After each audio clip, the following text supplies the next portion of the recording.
supporters camerounais dégoûtés. Les amis, débriefing qui va être très triste pour les Camerounais.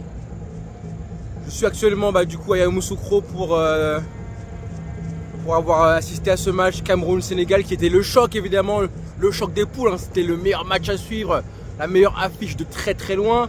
Même si Égypte-Ghana c'était pas mal, Côte d'Ivoire-Nigeria hier c'était pas mal aussi. Mais là c'était le choc au sommet, le match à ne pas rater, le match à gagner pour prendre de la confiance. Et ça a été une démonstration, une démontada des Sénégalais. Là ça va être un débriefing pour parler essentiellement des Camerounais. Je laisse aux autres le soin de le faire pour les Sénégalais. Donc mes camères, venez. On va s'asseoir 2 minutes, même 5 minutes, voire 10. C'est compliqué pour vous. J'ai beaucoup de peine pour ce que j'ai vu ce soir.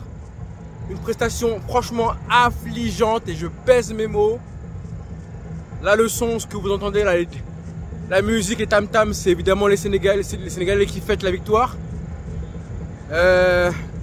Quant aux autres, les supporters camerounais sont dépités comme vous les avez vus. Et je les comprends. Parce qu'ils ont assisté à un espèce de massacre en fait. Ce qu'on a vu aujourd'hui comme prestation des Camerounais, c'est juste affligeant. C'est honteux, c'est pas du niveau d'un match de CAN. Je suis désolé pour vous, surtout la première mi-temps. Je vais débriefer, hein. Les joueurs ont été franchement apathiques. Les leaders n'ont pas répondu présent. Tactiquement, surtout, on n'a rien vu du tout. La différence, là il y a eu 3-1, pardon, 3-1 ce soir. Mais l'écart de niveau entre le Cameroun et le Sénégal, ce n'est absolument pas 3-1. Parce que là, franchement, le Sénégal, ils ont joué à 20%. Et encore, je suis gentil. Je suis vraiment gentil. Ils auraient pu vraiment largement faire plus de mal à ce Cameroun-là qui n'a rien montré tactiquement. Je me demande ce qu'il travaille à l'entraînement. On a Rigobertson qui travaille sûrement, mais là, j'ai du mal à comprendre ce que j'ai vu. Déjà, il a fait beaucoup de changements par rapport au premier match. Pas mal de changements.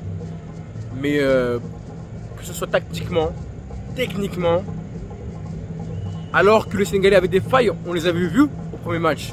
On a vu les petites failles des Sénégalais. Les latéraux, à ce moment-là, je pensais que les joueurs du côté auraient pu faire du mal. Comme Gamaleu, comme Tolo qui a été relativement bon sur son côté. À côté gauche, mais en fait même pas. Même pas, Crépin Diatta s'est régalé. Le côté droit du Sénégal s'est régalé. Les Camerounais ont laissé jouer complètement Lamine Camara. Le milieu de terrain du Cameroun, franchement, faisait pitié. J'ai rarement vu un milieu de terrain du Cameroun se faire dominer comme ça. Vraiment, moi j'ai grandi avec des mecs au milieu de terrain qui étaient forts au Cameroun. Hein? Je ne vais pas ressortir les noms. Pas sortir les noms qui datent d'il y a 15 ans.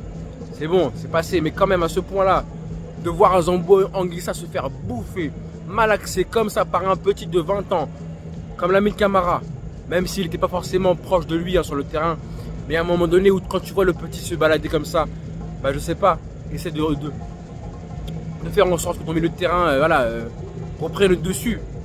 Essaie de faire en sorte que ton milieu de terrain soit plus musclé, plus agressif. Dans l'engagement, ils se sont fait bouffer. Tactiquement, ils se sont fait bouffer. Moi, j'ai dit un premier match, j'avais jamais vu au premier match le Cameroun se faire bouger comme ça mentalement de ma vie. Même une équipe africaine, la meilleure qui soit, le Sénégal à l'époque, le Nigeria peut-être à l'époque était fort physiquement.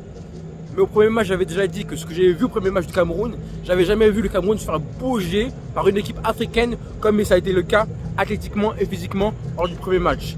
Alors là aujourd'hui, waouh! Ça pour moi c'est un milieu de terrain niveau Ligue 2 ça. Niveau Ligue 2. Niveau Ligue 2, franchement j'abuse même pas. Zambo Anguissa, du début du match jusqu'à la 75e minute, aucune percée. Même pas un petit ballon à gratter intéressant. Même pas, je sais pas, un mouvement où le mec prend ses responsabilités, avance, et gagne des mètres, crée un peu de danger, un décalage, une accélération, un déséquilibre. Ils étaient à l'aise.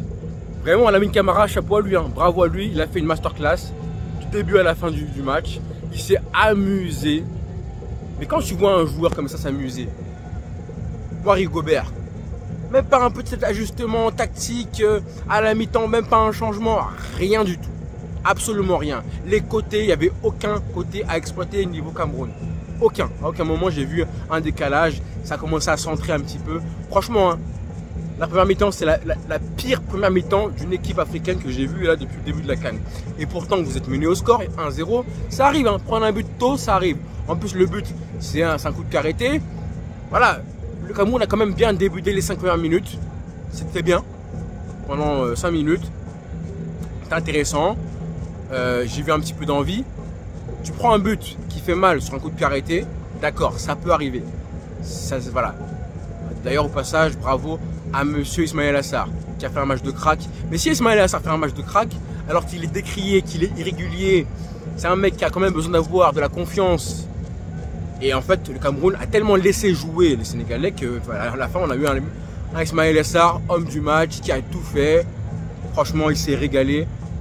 Donc si lui, il arrive à être autant fort et autant impactant sur l'équipe, c'est que vraiment, vous l'avez laissé jouer. Et c'était des espaces. Je n'ai rien vu du tout. Je n'ai absolument rien vu du tout. Défensivement, ça a été...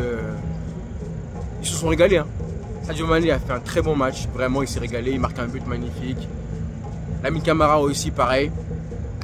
Même Abou Diallo qui marque. Ça fait très très mal. Donc voilà, il va rester un match pour le Cameroun. Je ne sais pas ce qui va se passer. Samuel Eto'o, Rigobert Song, bon courage à vous. Que dire de plus? L'ambiance, elle était très belle aussi aujourd'hui. Les supporters méritaient beaucoup mieux que ça. Ceux qui ont fait le déplacement, il y en a beaucoup. Hein. C'était le choc au sommet, le match qu'on voulait tous voir. Il y avait une grosse ambiance. Côté sénégalais comme côté camerounais aussi. De la musique, des tam-tam. Mais à la fin, tu vois un match comme ça, tu te dis, mais en fait, il y a eu 3-1. Mais l'écart réel, il est tellement beaucoup plus grand que ça. Waouh, ça fait vraiment de la peine. Mention spéciale quand même pour Nkoudou, numéro 11 du Cameroun, qui lui a fait son match. C'est le seul pour moi. C'est le seul du début à la fin du match qui a été, allez, on va dire impactant, mais surtout concerné. Qui avait mis l'intensité dans les duels, à la bagarre. C'est le seul qui était vraiment au niveau de la CAN, d'accord? Le niveau d'engagement que la CAN demande, c'est le seul. Pour le reste, honnêtement, que ce soit Zambo qui a été franchement limité, les 2 milieux de terrain qui ont été à côté de lui, pareil, c'était vraiment abyssal, mais bon, c'est des joueurs de Ligue 2 pour moi, hein, c'est pas du niveau du Sénégal, loin de là. Et en attaque, c'est encore pire que ça. En attaque, Nkoudou, c'est bien. Charles, hein, monsieur Charles qui a marqué au premier match, le but du 1 partout, bah, il s'est battu comme il pouvait, mais il s'est fait juste étouffer complètement. Monsieur Macri, hein, je parle, il s'est fait étouffer par Koulibaly, complètement. Là, je n'ai rien vu. Donc, Aboubacar, j'ai pas envie de dire qu'il manque et que toutes les conséquences de son absence, on les voit. Trop facile. Trop facile d'expliquer l'absence d'Aboubacar et de dire que voilà, ça y est, c'est pour ça qu'il n'est pas là. Pour moi, il y a beaucoup de choses. Il y a beaucoup de choses. Déjà, en amont, ce qui se passe avec Onana, pour moi, c'est nocif. Ce qui s'est passé avant la CAN, c'est aussi un problème. Ça a pollué l'équipe. Tu ne viens pas avec les meilleures dispositions mentales hein, avant le début de la CAN. Où est l'équipe que j'ai vue il y a 1 an de ça au Brésil, qui respectait un petit peu comment on joue des poules, comment on joue un tournoi, une compétition? Elle est où cette équipe-là? L'équipe qui m'avait fait kiffer il y a 1 an au Qatar. Celle qui était solide défensivement. Même si la Rigobert Song, je pense qu'il a fait une erreur en changeant autant de joueurs. Latéral droit, bon bah écoutez, Castelletto était sur le banc. Mais là pour moi c'était pas mieux ce soir. Hein. C'était pas mieux ce soir. Franchement c'était pas mieux. Donc voilà, malheureusement, on s'arrête là. Hein. Monsieur Eto'o, monsieur Rigobert Song, il y a beaucoup de travail. Mais c'est vous les premiers fautifs. C'est d'abord vous. Allez les frères. Bonne soirée à tous les frères. Et bon courage. Les Camerounais, vraiment force à vous. Ça me fait de la peine pour vous.